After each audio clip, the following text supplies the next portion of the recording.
Hi, and welcome to Positive Relationships. My name is Irene Attia, and I'm a Christian counsellor. Today we're going to continue our conversation about the differences between men and women. In our last episode, we spoke about how they differ in times of stress and how women often want to speak about problems as they occur, while men need to retreat and take some time to be able to process the problem before they're actually able to discuss it with their partner or their wife. And today we're going to continue along that same path. In times of stress, and actually in varying times in the relationship, men and women have different needs. Men need to be released to enter into that cave where they can process and they can think about the problems and know that they will return. It's when a man is feeling guilty or is made to feel guilty about that time that he needs to process issues at hand that it can become difficult for him to achieve solutions and may struggle with a sense of failure of trying to please his wife and make sure that she's okay, and at the same time satisfy that need of being alone and spending time processing whatever problem he's going through. Women also need compassion though. They often feel neglected when the man is in that cave. They often feel unwanted and not included in the part of the picture that their husbands are trying to process. So it's important that men understand that women need compassion at this time and they need communication. They need to be approached and be told that I'm leaving to process this problem, or I'm taking time out, which may be an hour or 2 or 3, but I'm going to come back and I'm going to give you that attention and that time that you need. Men also need to be approached as the solution rather than the problem. They need to be viewed as part of the solution. If I was to go to my husband and say to him, this is a problem and I really believe that you can help me solve it, he'll be far more motivated to help me solve that problem, as opposed to when I say, you are the reason that this problem exists. So men desperately want to be approached as a solution and as part of the solution rather than being the cause of all the problems. Men also need to be told that it's not their fault.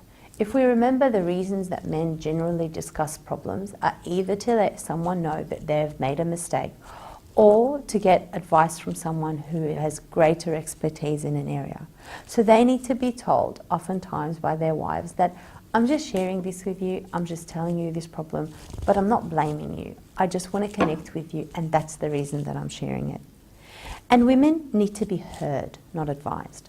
They need to be able to feel like the person that they're sharing their problems with, particularly their husbands, are willing and able to listen to them and to hear what they have to say without necessarily providing them with advice or solutions to their problems. If men and women are able to appreciate then that their needs are different and that they need to be met in different ways, they can then stop trying to meet the other person's needs in the way that I think that they need to be met. So once I see that my husband has different needs, or that your wife has different needs to the needs that you have, and they need to be met differently, I can start to see that I have steps and tasks that I need to do and ways of approaching the other person to make sure that their needs are met in their way. Also, we have different ways of motivating each other. Men are motivated and empowered when they feel needed. And women are motivated and empowered when they feel cherished, when they feel that their emotions are held and they're important. For men to feel like they are unnecessary or unwanted is a painful process. They gradually become passive and less energized in a relationship when they start to feel that they're unnecessary or unwanted by their wives.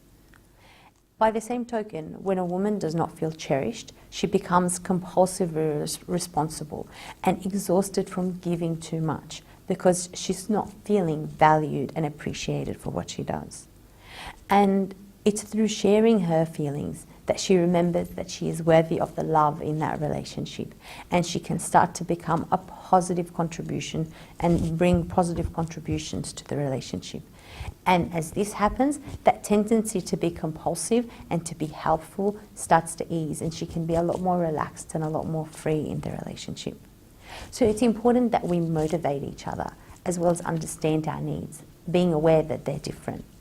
And finally, the differences between men and women, and one of them is the languages of men and women. Although we use the same words, we often have very different meanings in what we're saying. So when a woman conveys feelings of unhappiness, men can often take this to mean that they have failed.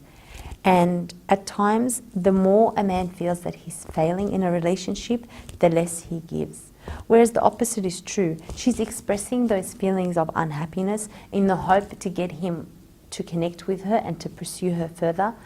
But what actually happens, it increases his sense of failure and his sense of hopelessness. So he retreats and he withdraws, not wanting to make the same mistakes again. And at times, to fully express their feelings, women often use poetic license in various things. So for example, when she says, we never go out, she actually probably means that we haven't gone out for a while.